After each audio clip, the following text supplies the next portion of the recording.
Bienvenidos un día más al canal del Padre Pic. Hoy vamos a hablar sobre 4 virtudes. La primera, la prudencia. Segundo, el temor de Dios. La sobriedad y la vigilancia.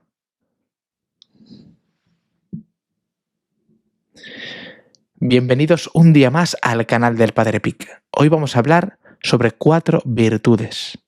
La primera, la prudencia. En segundo lugar, el temor de Dios. En tercer lugar, la sobriedad. Y en cuarto lugar, la abstinencia. 4 virtudes que nos son muy necesarias en nuestra vida siempre, pero especialmente al principio de la vida espiritual. Tenerlas bien arraigadas y asimiladas. Tenerlas bien integradas porque van a ser el motor para que nosotros podamos decir que sí al Señor. Todas las virtudes están orientadas al final para que cuando el Señor quiera algo de nosotros, nosotros podamos corresponder de la mejor manera posible. Y por eso vamos a empezar con la primera de las virtudes, que es la de la prudencia, que es la que rige.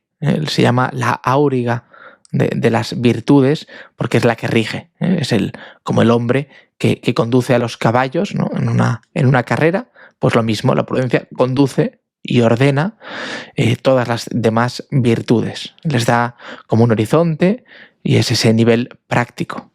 Porque la prudencia es justamente eso, escoger en el orden práctico los medios más adecuados para alcanzar el fin. Por eso, lo primero que hay que tener claro es hacia dónde quiero llegar, cuál es el fin, cuál es la meta. Y está claro que la meta es la unión con Dios. Yo quiero unirme a Dios. Esa es mi meta, ese es mi fin.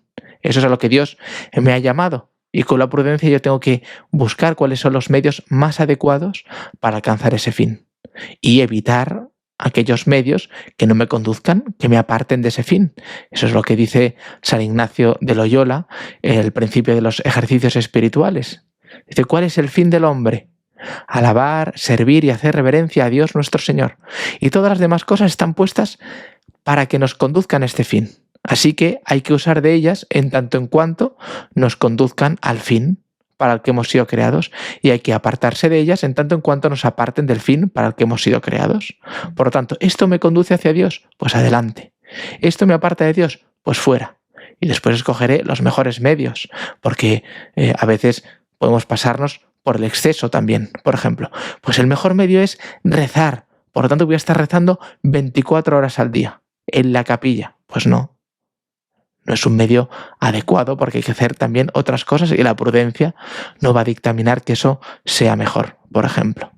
Ahora bien, podrá dictar que sí que cuide con fidelidad el rato de oración que yo me he propuesto cada día, que sea fiel a él, porque así iré por el camino recto para ir poco a poco acercándome al Señor y el Señor irá pidiéndome cada vez más. En el orden, podemos decir, natural o en el orden humano, pues también esta prudencia la utilizamos. Por ejemplo, en el gimnasio, con lo que decíamos de la oración, no conviene que cuando uno va al gimnasio pues se dedique 24 horas del día, porque entonces no descansa, el músculo no mejora por muchas horas que le eches. Por eso hay que ir avanzando poco a poco y a medida que uno va practicando, pues después puede dedicar más horas. Lo mismo también con la oración. Por eso la prudencia nos indica cuáles medios son mejores, qué es más oportuno para llegar al fin. Esa es la primera virtud de la que hablamos hoy. La segunda es el temor de Dios. El temor de Dios, que es tan necesario también. El temor de Dios hay que entenderlo no como el que tiene miedo y se echa a temblar y se paraliza. Al revés, ese es el temor, digamos, o el miedo, conocido como miedo. Pero el temor de Dios es un don del Espíritu Santo, por el cual, reconociendo que nosotros queremos unirnos a Él, tenemos miedo de perderlo. Y eso nos ayuda a que después, en el orden práctico, a la hora de escoger las cosas para acercarnos a Dios, o viendo aquello que nos aparta de Él, pues decidamos, por temor, aunque sea, pues coger una cosa o dejar otra que no nos conviene. Eso es lo que el temor de Dios nos enseña. Por lo tanto, es algo pues muy bueno, porque es un sentido que tengo yo de Dios, ¿no? Es una presencia de Dios que está en mí y que yo no quiero perder. Y ese mismo temor que yo utilizo para Dios lo utilizo también para las demás personas, en las amistades, por ejemplo, o en el trato con la familia. También utilizamos el temor porque no queremos perder nuestra relación con nuestros padres y por eso pues, no nos dedicamos a gritarles todo el día ni a pasar de ellos, porque un día quizás se hartan de nosotros y los perdemos y eso es lo que no queremos. O en el orden de las amistades, si sabemos que hay una persona que no le gusta nada, que le hagan bromas pesadas y yo me dedico todo el día a fastidiarle y a hacerle bromas pesadas, pues entonces perderé esa amistad. Y por eso ese temor lo que me dice es, no, que ya se enfadó una vez cuando le hice una broma, pues no le vaya a hacer otra, que si no perderé la amistad. Pues es bueno que eso suceda. Es bueno que yo tenga ese temor ante esa situación para que yo no haga el mal. Y todo es orientado a hacer el bien, evidentemente. Por eso el temor de Dios, aunque es un don del Espíritu Santo y lo es ciertamente, no es el don más perfecto, pero nos conviene y nos hace bien. En tercer lugar, tenemos la sobriedad, que es una virtud también muy importante, que significa también vigilancia. Sobriedad no es simplemente no emborracharse, no es que el que vaya sobrio conduce después de una noche de juerga, a la que están acostumbrados tantos jóvenes y no tan jóvenes, por desgracia, pero el sobrio no es simplemente el que no ha bebido, porque eso sería simplemente lo negativo, sino que aquel que es sobrio es aquel que está despierto, que tiene los 5 sentidos abiertos, que su inteligencia está despierta, su voluntad está decidida y determinada para cuando toque cumplir con el deber. Eso es la persona sobria. Por eso una persona pues duerme lo que conviene, eso forma parte de la sobriedad también, porque así uno está después más despierto, come también lo que debe y no más de lo que debe, ni mucho menos de lo que debe tampoco.